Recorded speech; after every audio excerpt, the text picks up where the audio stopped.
The old North End neighborhood in Colorado Springs dates back to the late 1800s and is rich in history. But part of that history is missing tonight. KRDO News Channel 13 Scott Harrison is live along Uinta Street to show us a piece of that history. Scott.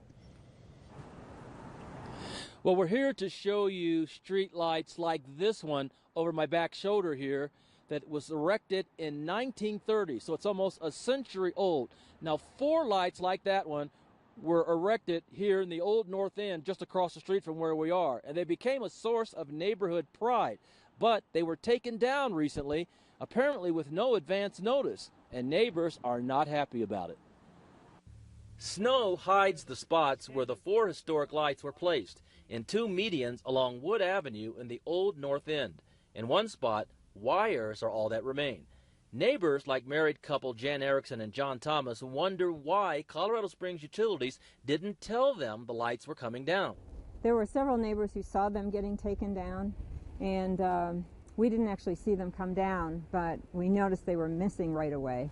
These lights were put up at the cost of the neighborhood with a special improvement district in 1930.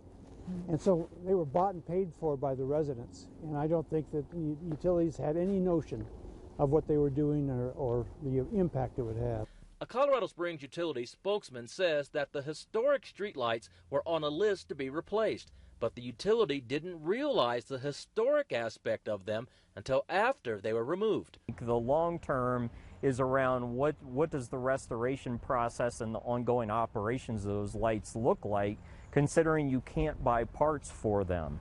And therefore it's very difficult, if not impossible, to maintain in their current form. The removal of those 4 historic streetlights has led to a wider discussion among Old North End residents about a longer-range plan that might include installing more historic streetlights throughout the neighborhood. Those lights could be similar to those in use along North Tejon Street and on the Colorado College campus. But first, neighbors want the 4 original lights put back. And those dismantled lights, like the one we showed you, are in 2 Springs warehouses tonight, while the utility and neighbors discuss where to go from here. We'll keep you updated. We're live in Colorado Springs. Scott Harrison, KRDO News Channel 13.